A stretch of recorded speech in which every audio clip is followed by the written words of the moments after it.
Peace, family. I want to say I appreciate y'all for the love I've been getting on the platform. If you're new to the content, go ahead and hit that subscribe button. If you are a returning viewer and you haven't subscribed, hit that subscribe button. If you already subscribed and this isn't your first time, again, I appreciate you for coming back. You know, this video here, we're going to go over a few sisters that I felt were important. The idea for this video, I was scrolling my timeline on Facebook and I saw a memory I had posted of the original sisters of Set It Off. And so we're going to touch on these four sisters: Angela Davis, Kathy Cleaveridge, Assata Shakur, and Afeni Shakur. Peace and love. On behalf of Akuno Senko for Bay, you know what I'm saying? Jay, where you at? We're trying to help our people elevate. Hope. H-O-P-E. We're giving them hope. We doing what we gotta do, you know? Every day, one step at a time, man. We're gonna make it happen. Helping our people elevate. Yeah. Sometimes I practice, focus, thought, and meditate. I'm trying to come with other ways to help our people elevate and seeking knowledge, make me levitate. The lifted mental state is what results from how we orchestrate. This for the family's sake. Let's self-reflect and self-evaluate. And every day, make sure the steps you take, you calculate. Receive a master's fate. I know I can't exist without the hate, but that's okay. I balance that with higher self today. Success is on this way, and after that, my flesh can pass away.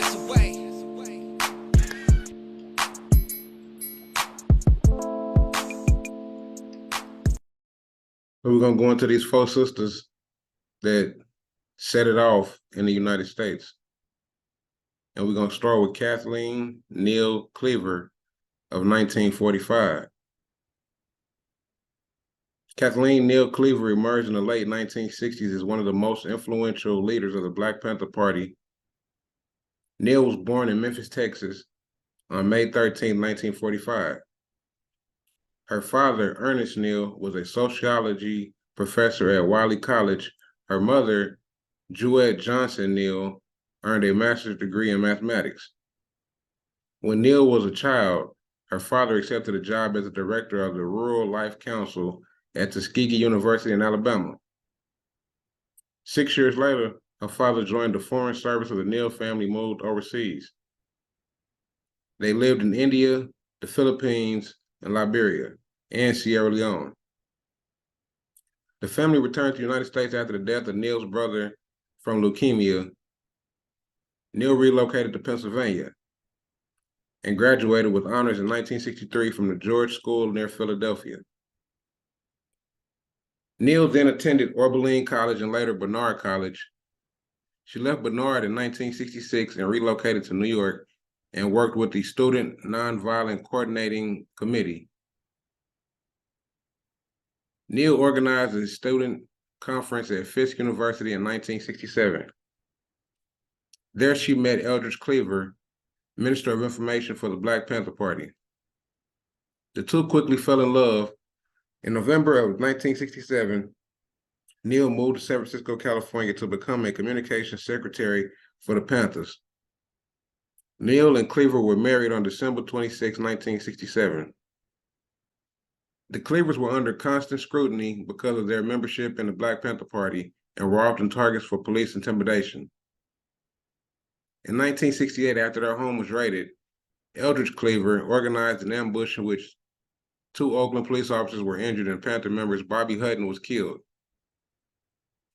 Eldridge was charged with attempted murder. He made bail and left the country, first heading to Cuba and then to Algeria. Kathleen Cleaver reunited with her husband in Algeria and then a few months later gave birth to their son, Maceo. While on a visit to North Korea, Catherine Cleaver gave birth to their daughter, Joju Younghai. During their time overseas, Eldridge Cleaver clashed with BPP co-founder Huey P. Newton, and the Cleavers in 1971 were banned from the party. They started a new organization called the Revolutionary People Communications Network in Algeria. Kathleen Cleaver moved back to New York with her children to promote the organization. She then moved to Paris, France in 1973, and the following year, the French government granted legal residency to the Cleavers. After only a year, the Cleavers moved back to the United States after living in exile for over 12 years. Eldridge Cleaver was put in jail Catherine Cleaver started the Eldridge Cleaver Defense Fund, and her husband was freed in 1976.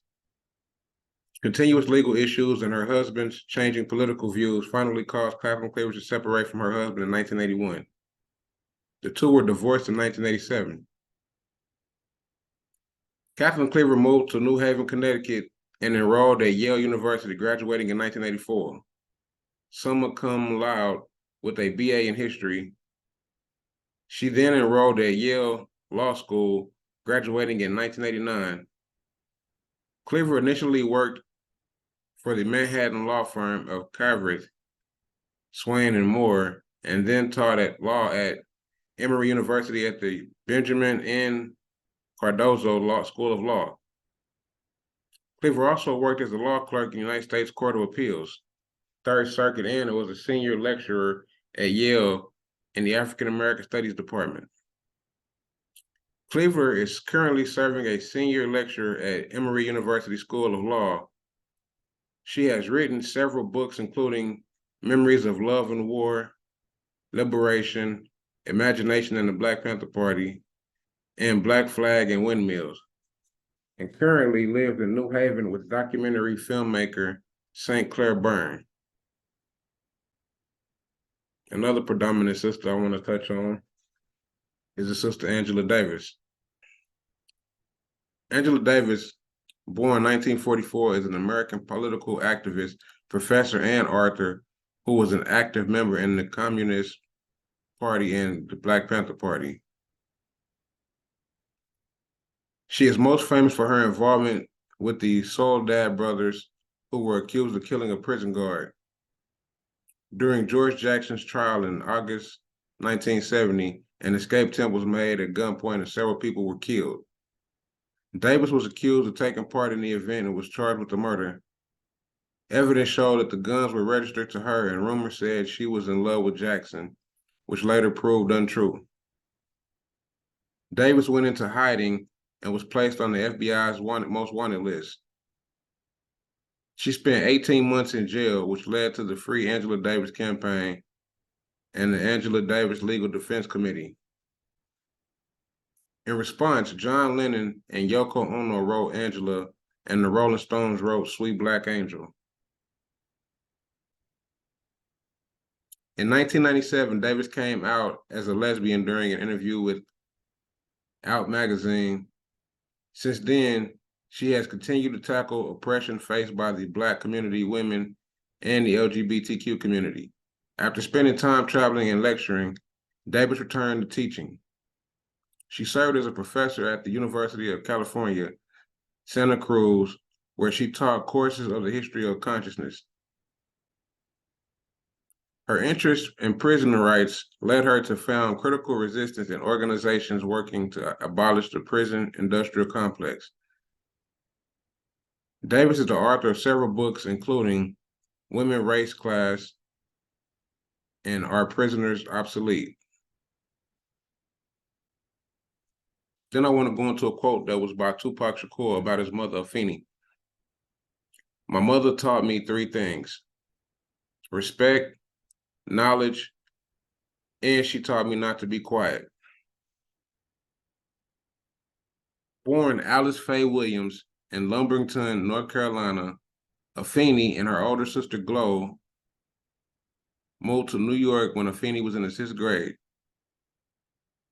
She attended the Performing Arts High School in Manhattan with aspirations of becoming an actress.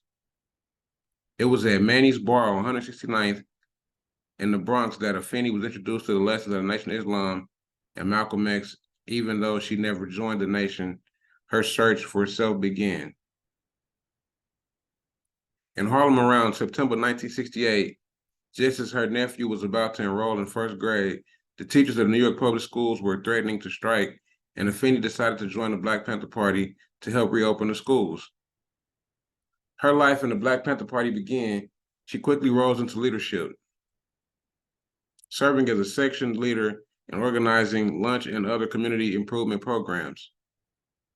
In 1969, Afeni and other Panther members were arrested for conspiring against the United States government in several New York landmarks in what became known as the New York Panther 21 case.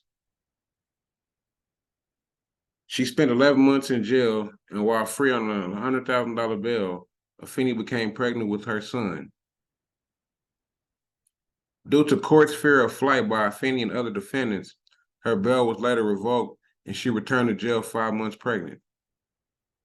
In a bold move, Afeni decided to represent herself as opposed to the court's appointed attorney, and despite the odds stacked against her, she prevailed. One by one, Afeni listened to the sounds of not guilty, not guilty, not guilty repeatedly more than 100 times for the number of offenses against her and other members of the Black Panther Party. The acquittal came 1 month and 3 days before she gave birth to Tupac Amaru Shakur in East Harlem. Shortly after her acquittal, Afeni worked as a paralegal and tenant organizer for over 10 years at Bronx Legal Services. She gave birth to Sekou Shakur in 1978 and continued to struggle to provide for her family. In 1985, as a single mother, Afeni fell on tough times while trying to provide for her young children, so she relocated her family to Baltimore. It was in Baltimore where Afeni started using cocaine as soon as her family foundation began to crumble. Still searching for peace and stability, Afeni moved her family to Marin City, California in 1988, hoping to leave her troubled days behind. There was no stability, Afeni recalls. I was smoking and screwing up my life.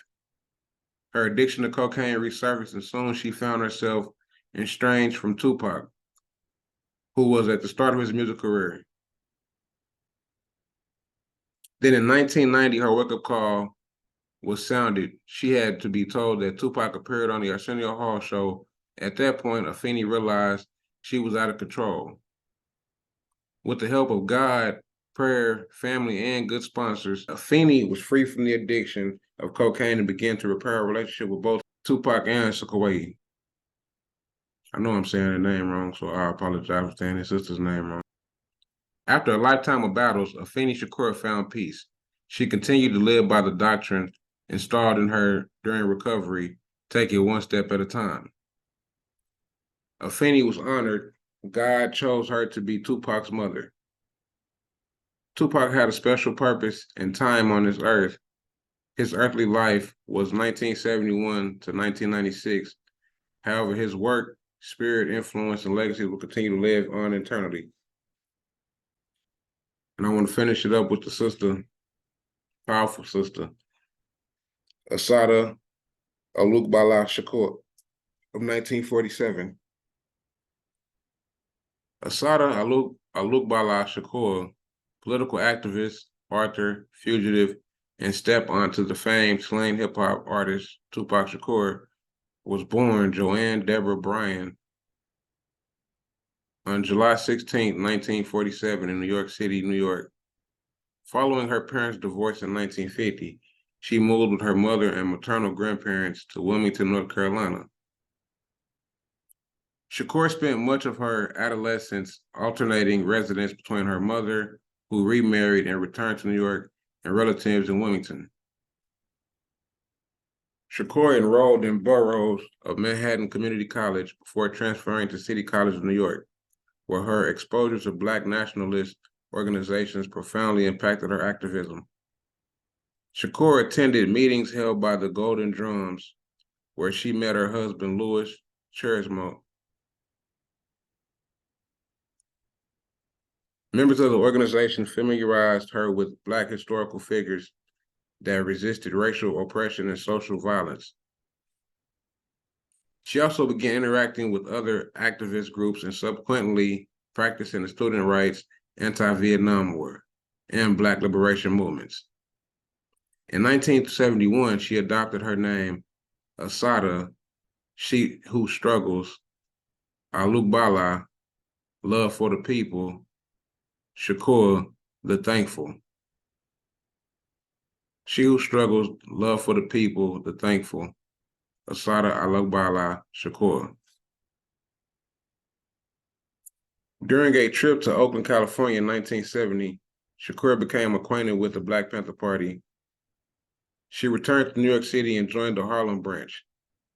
Shakur worked in the Black Panther Party breakfast program, but grew increasingly critical to the Black Panther Party because of their reluctance to collaborate with other Black organizations. Shakur left the Black Panther Party in 1971 and joined the Black Liberation Army, which the Federal Bureau of Investigation branded an anarchist group. In 1972, the Bureau issued a warrant for her arrest in connection with crimes allegedly committed by the Black Liberation Army. On the evening of May 2nd, 1973, Shakur and two other companions were stopped by state troopers for a traffic infraction on the New Jersey Turnpike, an encounter that ended in the death of Assata's friend, Zaid Shakur, and state trooper Werner Forster. Arraigned on charges that included first-degree murder, Shakur went to trial 7 times and was eventually convicted of Trooper Forrester's murder, regardless of her contention that the gunshot wound she sustained during the confrontation partially paralyzed her arm and rendered her incapable of firing a weapon. Despite forensic evidence to support her assertions, she was found guilty of murder in 1977 and sentenced to life in prison plus 30 years. In 1979, Shakur escaped from the maximum security unit in New Jersey Clinton Corrections Facility for Women. She traveled to Cuba in 1984, where she was granted political asylum and reunited with her daughter, Kakuya Amala Alugbala, whom she delivered while in prison. In 2013, on the 40th anniversary of Trooper Forrester's death, the FBI placed Shakur on the most wanted terrorist list, conferring upon her dubious distinction of being the first woman and the second domestic terrorist to appear on the list. It's also increased her bounty to $2 million. Shakur continues to live in exile in Cuba. Since her escape, Shakur's life has been depicted in songs, documentaries, and various literature work. Before we go, a sister that I almost forgot to add on her was the sister Elaine Brown. Also another prominent activist sister during the Black Panther Party for Self-Defense movement. She said, "I have all the guns and money," when a Black woman led the Black Panther Party. At her command, the Black Panther Party had been summoned to Oakland, California. It was in 1974, and Elaine Brown was taken over as the chair of Black Panther Party, the first and only woman to lead the revolutionary organization. Brown had been chosen to lead the Panther Party by founder Huey P. Newton before he went into exile into Cuba to avoid charges of killing 17-year-old prostitute. It was a pivotal movement for a woman in the Black Panther Party. Although women had been a dynamic force for social and racial justice, they had often been overshadowed by men. No woman had led the NAACP, the Southern Christian Leadership Conference, or the Student Nonviolence Coordinating Committee. Of course, the Black Panthers were far from militant than mainstream civil rights groups, alarming many Americans with their credo of Black liberation and armed self-defense. In Oakland, armed Panthers would listen to the police scanner, then race to the scene of arrest to deter police brutality. In 1967, they carried loaded weapons into the California State Capitol building to protest legislation to make their patrols illegal. For the Panthers, choosing a woman to lead the party was in itself revolutionary. Surrounded on stage that day by the Panthers security squad, Brown, who had been Newton's lover, looked out into the audience of party members and with 2 succinct sentences took her place in history. "I have all the guns and the money. I can withstand challenges from without and from within," Brown told the party according to her 1992 memoir, A Taste of Power, A Black Woman's Story.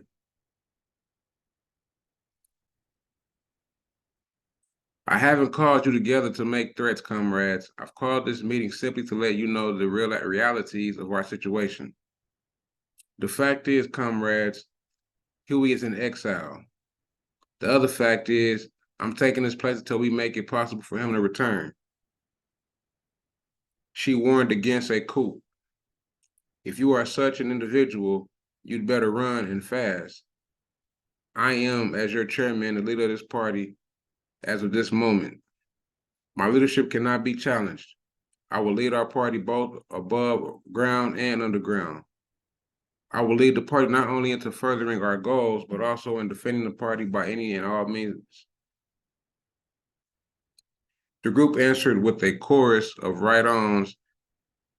She wrote, including a declaration of support from Larry, a bodyguard who held a .45 automatic pistol under his jacket. Brown is 74 and still making news. Last month, she won a $3.7 million lawsuit against the Oakland City Councilwoman she accused of elder abuse and assaulting her at a restaurant in 2015. On Monday, the jury awarded Brown $5,500 in punitive damages, according to her attorney, Charles Boner. It's been 50 years since I joined the Black Panther Party, said Brown, who continues to work for social justice and criminal justice reform. The country, she said, has taken many steps backwards, including its high incarceration rate of Black people. I'm struggling alone to try to create some kind of change in the imbecile conditions we continue to find ourselves in. This is where I'm coming from. Brown, who once worked with as a cocktail waitress at the Pink Pussycat Club in Hollywood, was in her mid-20s when she joined the Black Panthers at the time. Newton had been convicted of killing an Oakland police officer during a traffic stop and sentenced to 2 to 15 years in prison. But the conviction was eventually overturned by an appeal courts. When the force of the Free Huey movement erupted in 1968, Brown wrote in her memoir, I was driven to decide whether to be a part of the problem or a part of the solution.